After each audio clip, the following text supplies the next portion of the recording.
Bonjour, alors je vais vous présenter un petit tuto rapide sans prétention euh, pour gérer en fait les versions cramées de vos photos. Donc c'est-à-dire par exemple là je vais traiter M42 pour essayer de décramer le cœur et faire en sorte que sur notre image finale on ait un maximum de détails sur les zones les plus sombres et également sur les zones qui peuvent être cramées.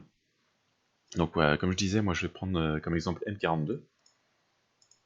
Donc j'ai déjà fait l'empilement etc. donc de mon fichier.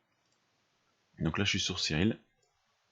Voilà, alors en auto-ajuste, voilà ce que ça me donne. Donc on voit bien que là, forcément, c'est bien cramé. Donc l'idée, c'est de reprendre... moi, j'ai fait 3 versions de cette image pour ensuite les recomposer sur Photoshop. Donc je vais vous présenter rapidement, c'est vraiment une base. Je vais pas dans le détail dans toute la retouche. Donc c'est vous montrer le principe général et ensuite que vous remettiez ça à votre sauce pour pousser un peu plus le traitement. Alors, je vais passer ici en linéaire. Donc ce qu'on va faire, c'est que là, je vais faire déjà la version du cœur, du traitement du cœur de M42. Donc là, on peut zoomer un petit peu, je vais me mettre à 1,5. Voilà. Donc on voit déjà, on arrive à distinguer le trapèze. Donc ce que je vais faire, c'est que je vais gérer l'histogramme. Donc là, je n'ai pas géré le gradient, etc. Je vous montre rapidement la manip, donc je vous laisserai ensuite traiter tout ça dans Siri. Donc ce que je vais faire ici, c'est que je vais tirer l'histogramme pour choper un maximum de cœur sans que ce soit trop cramé. Donc là, on voit que le pourtour commence à apparaître. Donc je vous montre ce que ça fait, on peut zoomer un petit peu aussi.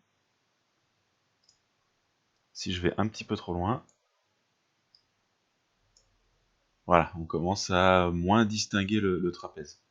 Donc l'idée, ça c'est à vous de voir ensuite hein, dans le traitement, mais de toute façon tout ce qui est autour, on le récupérera dans une des deux autres versions, des trois autres versions. Donc faut vraiment pas hésiter à assombrir un petit peu tout ça, à vraiment récupérer que ce qui vous intéresse. Donc l'idée c'est vraiment le cœur ici. Bon, admettons, on va partir là-dessus, on voit déjà pas mal de détails. Donc ce que je vais faire, je vais appliquer, et je vais conserver cette version. Donc là, on vient enregistrer ça en TIFF. Donc moi j'ai déjà mes versions ici. Je les ai appelées Bright, Dark et Middle. Enfin vous les nommez comme vous voulez, moi je m'y retrouve avec ces trois dénominations. Voilà. Donc on va dire que vous l'avez enregistré en TIFF. Donc maintenant on va faire la deuxième version pour récupérer un peu plus de l'objet autour du cœur. Donc là même principe, alors on peut dézoomer un petit peu pour avoir une vue un peu plus générale de l'ensemble. Donc là, même chose. Donc là, on vient récupérer voilà, un petit peu ce qui est autour. Alors, c'est vraiment pas gênant si le cœur est cramé, hein, comme je vous disais, parce qu'on l'a déjà traité juste avant. Donc là, c'est peut-être un petit peu trop. Quoique. Voilà, donc là, on vient récupérer pas mal de détails de ce qui est autour. Là, comme je vous dis, hein, c'est un principe. Après, vous gérez comme vous voulez. Si vous voulez tirer un peu sur toutes les manettes, vous y allez, mais c'est vraiment le principe. Donc là, on va pousser un petit peu plus. Voilà, on voit que là, c'est cramé, mais on aura de quoi faire avec notre fichier précédent. Voilà, on applique, pareil. Alors, la même chose, on vient enregistrer en TIFF, voilà, votre deuxième version. Et alors pour la troisième, là on vient carrément pousser le curseur pour choper un maximum de choses autour. Donc là, on peut dézoomer encore. Je tourne auto-ajuste.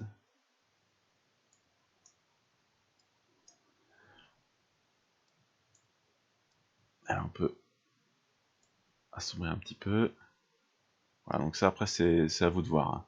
Comme je vous ai dit, j'ai pas supprimé le bruit vert, etc. Le gradient, je l'ai pas supprimé, donc ça c'est vraiment à vous de voir. Bon, admettons. Voilà, c'est un peu trop croppé. Tac.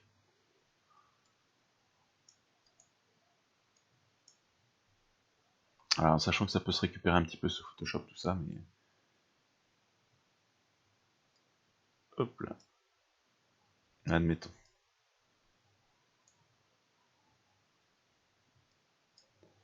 Voilà, donc là, pareil, vous enregistrez cette version-là. Donc votre troisième version un peu plus éclairée avec plus de détails à l'extérieur. Donc on va se retrouver maintenant sous Photoshop. Alors, maintenant nous voilà sous Photoshop. Donc là j'ai ouvert mes trois TIFF comme vous pouvez le voir. Donc mon Dark, mon Middle et mon Bright. Donc ça c'est les versions que moi j'avais enregistrées, c'est pas celle qu'on a fait ensemble juste avant.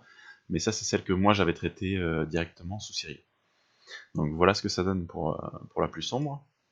Donc pour la moyenne, voilà, on vient choper beaucoup plus de détails autour.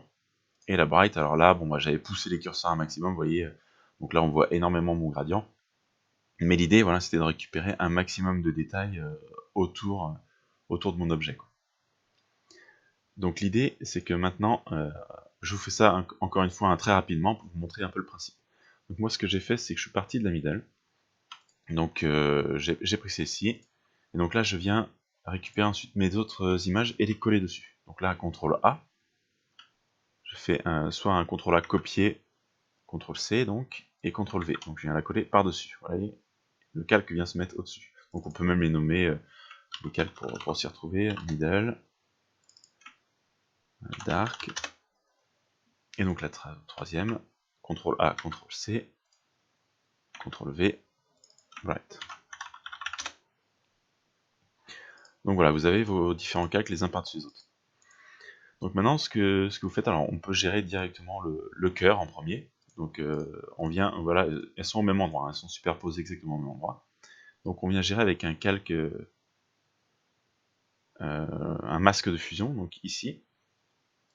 J'ajoute, et en fait, ça va me dire quelle partie de l'image je veux conserver par-dessus celle d'en dessous. Donc là, je vais tout remplir en noir. Donc là, j'ai fait un Alt Backspace pour tout remplir en noir. Si vous faites CTRL A et vous remplissez avec le pot de peinture, je ne sais plus où c'est, mais en gros moi j'utilise les raccourcis, donc c'est Alt et Backspace, la touche qui est au-dessus de Entrée, donc ça remplit avec votre couleur principale. Et CTRL Backspace, ça remplit avec votre couleur secondaire. Donc là si je fais CTRL Backspace, ça va me remplir de blanc, voilà, le masque de fusion. Donc ça fait tout apparaître. Donc Alt Backspace, ça fait tout disparaître. C'est comme si je n'avais plus mon image. Donc maintenant je viens peindre dans ce carré en blanc. Donc je prends mon pinceau, je viens peindre en blanc. Donc je règle l'épaisseur de mon pinceau, voilà, pour avoir à peu près la taille que je veux. Et donc je viens peindre par-dessus pour faire apparaître ce que je suis en train de peindre. Donc je vais faire apparaître la portion du cœur qui est au centre. Je peux zoomer dessus. Voilà, je viens peindre uniquement sur mon calque de réglage. Voilà. Donc ça après c'est pareil, hein, c'est à vous de gérer jusqu'où vous voulez aller, si vous voulez une version un peu plus sombre sur les bords, un peu moins sombre. Donc si c'est un peu trop, voilà, j'inverse, je viens repeindre en noir un petit peu les parties qui sont un peu trop sombres à mon goût, voilà. Donc voilà, on a déjà décramé le cœur. Donc là, on voit que c'est un peu sombre, on peut, si on veut, voilà, rajuster comme bon nous semble. Voilà pour ça. Et alors ce sera exactement le même principe pour tout ce qui est à l'extérieur. Donc là, même chose, un masque de fusion. Donc je le mets noir, et là je viens gérer un peu autour ce que je veux faire apparaître. Donc je repasse en couleur principale le blanc, je prends mon pinceau, un peu plus gros, voire même carrément plus gros, voilà. Alors on peut aussi gérer l'opacité, hein, parce que là je suis à 13% d'opacité de mon pinceau, c'est-à-dire que quand je peins, je fais apparaître que 13% du blanc. Parce que si je suis à 100%, ça va faire apparaître d'un coup 100% de l'image qui est derrière. Sauf que moi je préfère régler ça par petites touches, on peut se mettre à 10, 15, 20% comme vous voulez. Donc je viens peindre une fois, une deuxième fois, etc. Donc plus j'applique, plus ça vient apparaître. Donc là, même principe. Donc j'agis sur ma version claire. Donc je viens peindre ce que je veux faire apparaître. Voilà, vous voyez. Hop. Donc ça, voilà, c'est vraiment un principe. Vous faites comme vous le voulez. Voilà, je viens peindre autour. Alors si vous venez à l'intérieur, ça va forcément cramer. Donc c'est pas ce qu'on veut. Donc moi, je veux conserver ce que j'avais fait au centre. Donc je viens effectivement peindre que autour. Pour faire apparaître les détails les moins lumineux de mon objet. Voilà. Donc voilà en gros le principe de base pour gérer vos versions un peu trop cramées de vos objets. Donc là j'ai fait, moi j'ai fait trois rendus différents sous Cyril. donc pour gérer le cœur et puis l'extérieur, quoi.